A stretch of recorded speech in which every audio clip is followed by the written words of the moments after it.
sailing away, my own true love. So in this short video, I am going to be using a traditional Chilean cooking method called a Curanto. Curanto roughly translates to hot stones. I'm going to be using this method to cook up some chicken and some vegetables. I'm doing this in my backyard here in Evergreen, Colorado.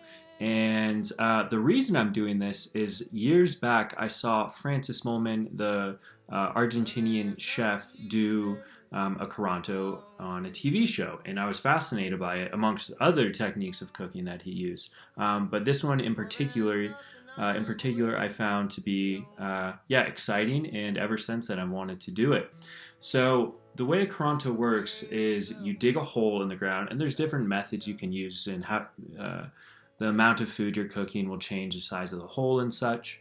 But I dug a hole that was about 3 feet deep and 3 feet wide.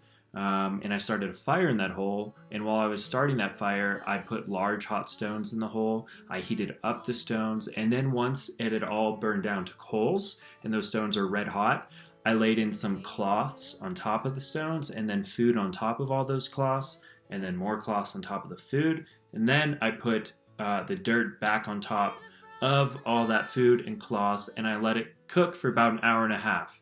And the essential idea is that the earth is becoming a pressure oven.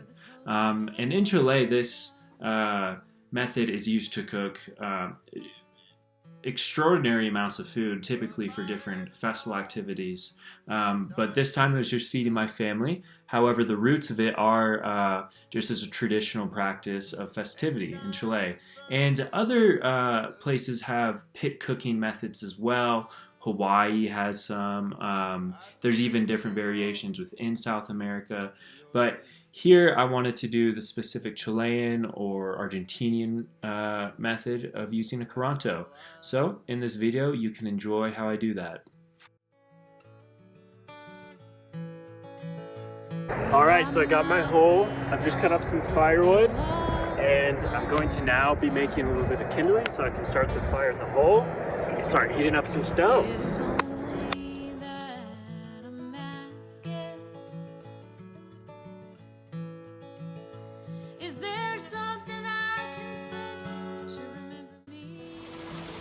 Okay, so I've walked down to a little creek on my property, and I'm gonna get some stones. I'm looking for round stones that are large, about softball size, but they can't be wet, so they need to be on the river bed and not in the water, because if they're wet, once they heat up, they'll explode. So here we go.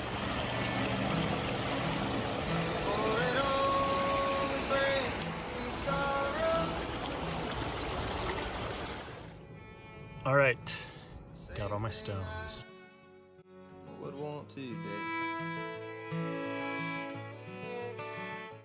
All right, it is almost down to just coals, only some small logs left to go.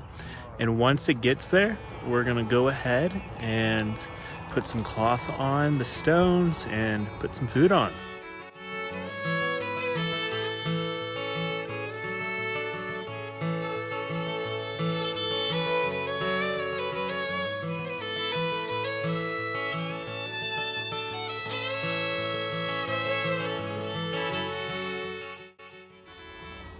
All right, got like 20 chicken legs, garlic cloves, potatoes, onions, carrots, all buried in there. Should sit in there cooking, basically like a pressure oven, for about an hour, maybe a little bit over an hour, hour and a half. And then once smoke starts coming through the top of the earthen roof, that is your sign that the food is done. All right, so it's been a little over an hour, and I'm going to go ahead and start digging up the treasure.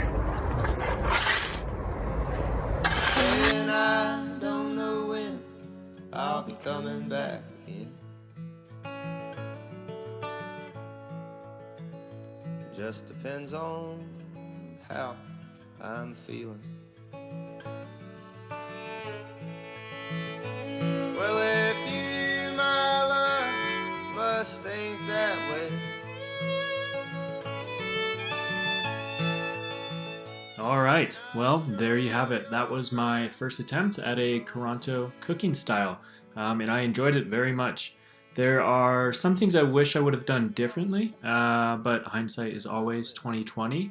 And similarly, I wish that I had access to all the necessary materials that are traditionally used, such as native leaves to the area, but due to the pandemic, I simply did not have such access. Nonetheless, such a cooking style as a Curanto is beautiful, and I think especially in a late modern world that views efficiency and cheap production as an ultimate end, it's an especially pertinent practice. And for me, it forced me to slow down, to put my hands in that dirt, and to just embody a practice and a means of cooking that requires patience that I seldom have. And I think I will find myself doing a Curanto again, and I encourage you to do one if you have not. Thank you.